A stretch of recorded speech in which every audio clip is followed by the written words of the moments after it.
This is Joshua Munzon, and you're watching Polaris Lifestyle.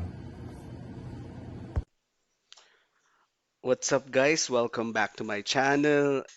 Ito na naman ako, ang inyong Ultimate Bolero. And we're back with another episode of the Last 2 Minutes podcast. Episode 10.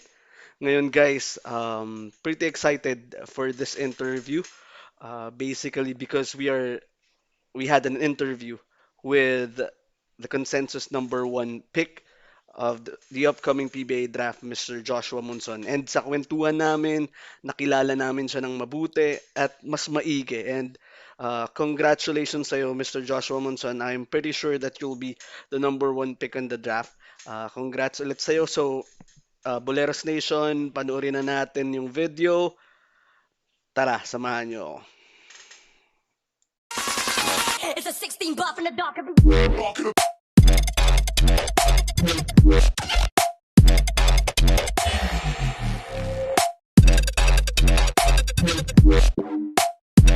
a 16 buff in the dark.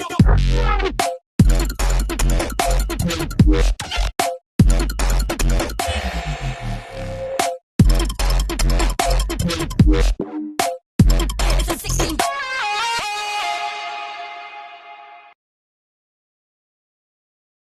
All right, Okay, sige.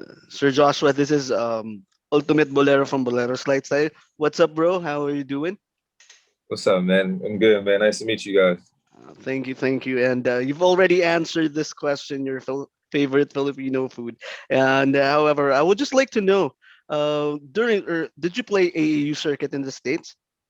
Yeah, I played AAU for a little bit, but not a lot, because that's why. I mean, in the States, if you're playing AAU, that's pretty much how you get recruited. And so I wasn't playing enough travel ball, I'd say. I think that's why I ended up playing Division II basketball. But at the same time, I think that was one of my biggest growing and learning experiences, going to Cal State LA and going through the things that I went through there. I think that was, something that ultimately helped me in the long run in my journey. That might be a great experience, and I know, based on your answers, you've learned a lot, right? Who did you play with and against with there? Who's in the NBA? Might be. Well, in the Cal State LA, I mean, we before the season started, we had a lot of D1 games. So I played against like UCLA, NC State, USC, St. Mary's, and Washington State. I remember we played Washington State. I went up there. I went like 11-14, like went crazy over there. I think that was a crazy game. And even UCLA, I had a big game. I think I could name a lot of those guys have been in the league. I think TJ Leaf might have been in the league. Cat Barber was in the league for a second. I think Dennis Smith Jr. was the year after me, so I don't think he was at NC State at the time. But I mean, just going against those D1s, getting that experience, and ultimately bringing that over here is big. I know you guys hear my cat in the background. Yeah, but yeah, just that experience as a whole, man. That's crazy competition out there, right? So thank you, thank you. Let's move forward to the other questions. Okay, so doing a follow-up question with regard to this, when did you start actually hooping? Can you please expound on when did you learn and when did you fall in love with the game of basketball? It's crazy. People have like specific memories of like when they like, I was 2 or I was 3. But for me, I've always felt like I've always loved the game of basketball. Growing up watching it on TV, always wanting to, duplicate what I've seen watching the Lakers or watching all the great talents in the NBA. I think just watching that alone made me fall in love with the game. And I'd say around like my middle school time is when I started taking it more seriously, because I had already been playing basketball growing up in the YMCA and stuff like that when I was like 8 years old, 7 years old. But as far as I think taking it like serious, I'd say like middle school, and then going to high school where, I won a CIF championship my junior year. And I played with my high school team. Jordan Bell was on my high school team. I know you guys know him, I think. And we had a lot of D1 guys. We had a lot of guys go D1. I think we had Ryan Anderson go to U of A. We had Alexis Moore go to USC. Roshan Prince also went to USC. I mean, we had a lot of D1 guys at my high school too. So, I mean, yeah, I have the NBA champion now with Jordan Bell going there too. So, I mean, Yeah. just going through, like I said, going through the journey I went through and being able to, play along with guys and play against guys at that level, I think just helped me overall. Crazy stuff out there. So, going to the comparison, how do you compare the Asian type, Filipino type of basketball to the States? Well, I think out here, I'd say, we know like we're a little bit shorter than a lot of the guys. So like here, a lot of guys my height maybe because I'm 6'4", but I never grown up posting up a lot. So, but here a lot of guys 6'4", 6'1" can post up, can post up or whatever, or you know what I mean. They use what they have in a different way. So I think that was the biggest thing I learned, that everybody out here can post up no matter how big or small they are. Everybody's trying to post up out here. But even the Filipino game is different. A lot of guys got a lot of flashiness to the game. A lot of guys can, try and score. They even have that little Filipino hoop step that everybody's trying to duplicate now. That I think it's a travel, but they call it the Filipino hoop step. So I think just that alone, Filipinos definitely have their own style of play, and definitely I think it comes with some flash on it. And growing up in the States, and as you as a foreign player, what do you think are your advantages and disadvantages in going into the PBA? I think my journey just sets me apart a little differently from the guys here. Not going to the high school I went to, playing with the guys I played with, and then also going to college in the States. I just think it maybe just put me a little bit ahead of just of these guys, just because of where I come from. And I think that's, I mean, but it's not to say that the guys here aren't talented or not, because there's so many ballers here. There's so many talented guys here that can do just as good, if not better, than the guys in the States. So it's neither here or there of talent level on each side. I just think that my journey, just ultimately helped me and put me in a good position.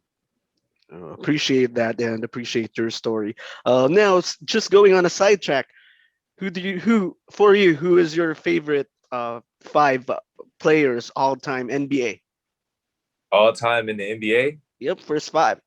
Well, obviously, I say I put Kobe up there as my favorite players, and I think the game's evolved a lot right now, and so I think Stephen Curry definitely is on that list. But we're going all time. It's kind of tough because I'll go with players that are playing right now. I like to like Russell Westbrook a lot, James Harden, and then for the fifth guy, I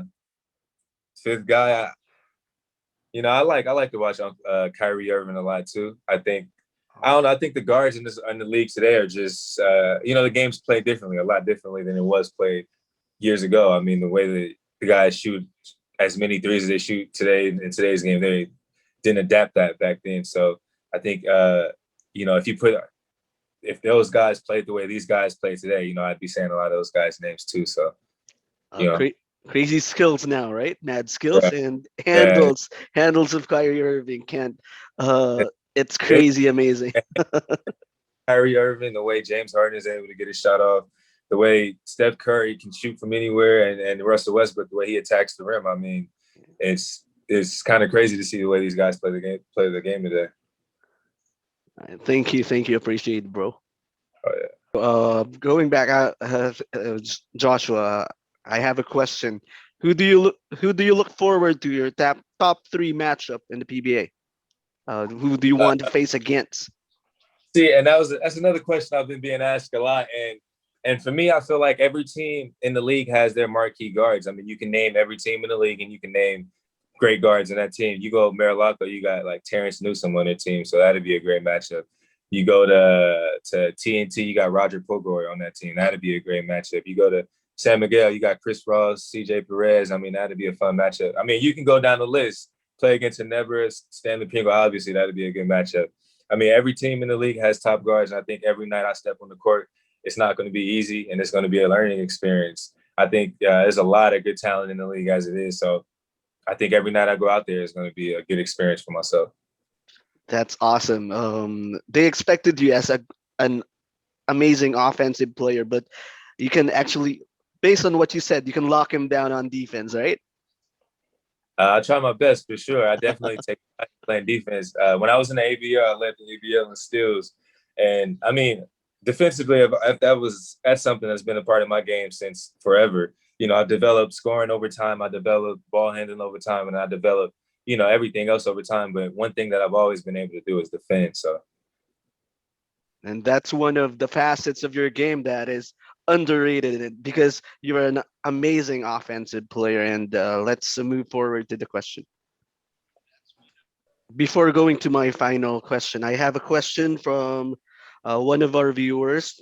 Uh, Shout out to Jack Arbano. Are you looking forward to breaking ankles with Terence Romeo? man, it's when things like that happen on the court, it's not like you really try to go like, oh, I'm gonna break his ankle. Like it just happens. So it definitely be exciting if something like that happens. But it's not like I'm looking for. I'm just gonna go out there and do it. But I'm definitely excited to show that how hard I've been working and all the work I put in and just put that on display. That's amazing. Personally, I'm looking forward to rocking Joshua Munzon jersey in the PBA, whatever team drafts you. So here's my final question, bro. Can you please describe yourself in one word and why? Appreciative. I say appreciative because I don't take nothing for granted. I'm appreciative of everything that's happened to me and everything that everyone has done for me to help me get to this point. It hasn't been just me. It's been my support system and my people back home that's really been supporting me. And I'm appreciative to have them, backing me as much as they are and believing in me and helping me overall pursue my dreams. So I think I'm just appreciative of everything. I mean, for me to be the consensus top pick, I mean, that's crazy for me to think about. When nobody knew me like 4 years ago, 3 years ago, nobody knew who I was, and now that I'm able to show over the time that what I can do to be where I'm at. I mean, it's love. It's love. That's awesome, and it's great that you're, even though at your stature, you're really humble and you keep your feet on the ground. It's an amazing trait for our viewers to know of Mr. Joshua Munzon. No worries, man. No worries. Appreciate it.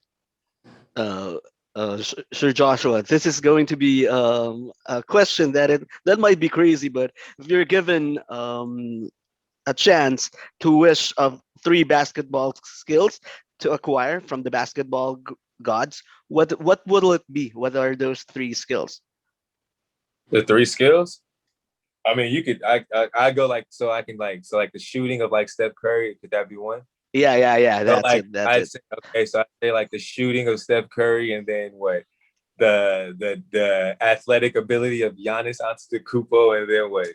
What else would you need? Kyrie Irving's handles. Oh, that's crazy. That's crazy. That might be a perfect 2K player. Yeah, that's all you would need right there, man. And you combine those three IQs. I mean, you'd be all right. Crazy awesome, right? Oh yeah. Before we actually end the episode, I have a somewhat special question for you. Because you're one of your friends. I know you're friends with Taylor Statham. He is our guest in our podcast as well. How do you feel about Phil Lambs not being eligible for the draft itself? And how was the process of being eligible? Is it really that difficult to be eligible for the upcoming PBA draft? Well, right now with the rules that they have, you have to your parents have to be naturalized after the time of your birth, and then that's a big thing for getting your recognition.